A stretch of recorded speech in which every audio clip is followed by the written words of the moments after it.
The Thinker was a statue sculpture designed by the sculptor Auguste Rodin. Rodin personally supervised the casting of the statue that sits in Paris. Since its creation, the statue has been casted many more times. In fact, 8 more castings have been made since Rodin died in 1917. The original was modeled between 1880 and 1881. The model was enlarged in 1902 and cast in 1919. The Thinker was cast from bronze and measures 79 by 51 1/4 by 55 1/4 inches. The original model was believed to represent the Italian poet Dante Alighieri pondering the Divine Comedy. But in 1889, Rodin exhibited the sculpture instead independently and gave it the title The Thinker, and cast the enlarged version we know today in 1902. The color used in the sculpture was of neutral nature, and it was all the same color. The lines in the sculpture are evident in the hand leading up to the face.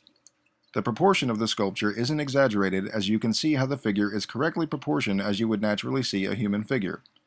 The balance of the Thinker can be seen in the rock underneath the figure. It isn't oversized or too small. It is a fascinating sculpture and is one of the most well-known works of art in the world.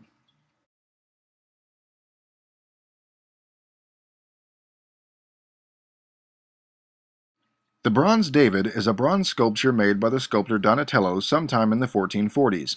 One of the most famous features of the sculpture is that it was the first sculpture to stand unsupported in a bronze cast during the Renaissance period, as well as being the first freestanding nude male sculpture made since antiquity. The piece depicts the young David with a smile posed on one foot standing on the giant Goliath's severed head right after his defeat. David is standing nude other than a hat and boots and holding the sword of Goliath. The sculpture's proportions are correct to that of a human figure. The only real lines present in the sculpture are in the helmet worn on the giant Goliath's severed head and a few muscular creases on David's thighs. The balance is considered correct from the proportion of the size of David to the size of the giant's head.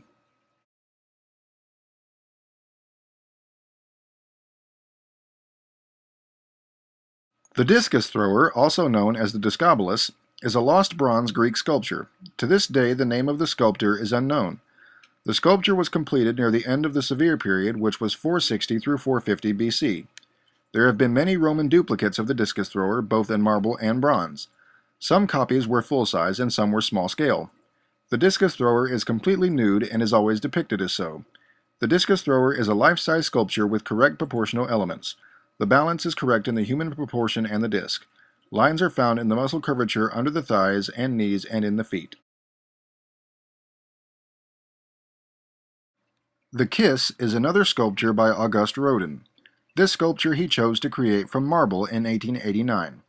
It depicts a 13th century noblewoman that was immortalized in Dante's Inferno and falls in love with her husband's younger brother. The lips of the two do not touch in the sculpture as to depict an interruption. The sculpture measures 5 foot 11 inches by 5 foot 11 inches. The proportions are correct to human size, and the balance is correct from the human figures to the large rock they rest upon. There are lines in the sculpture present in the fingers and feet of the figures, as well as their hair and buttocks. The Savannah Bird Girl statue is a lovely bronze statue created by Shaw Judson in 1936 in Lake Forest, Illinois. This sculpture became famous when it was used for the cover of the 1994 novel Midnight in the Garden of Good and Evil. The sculpture stands 50 inches tall, and she wears a simple dress and a sad expression. Her head is tilted to the left, but she stands straight with her elbows propped on her waist, holding 2 bowls now simply referred to as bird feeders. The proportions of the sculpture are correct to a human figure approximately 12 to 15 years old. The balance is correct with the size of the bowls to the girl. Lines are present in the ruffles of the dress and the collar of the dress.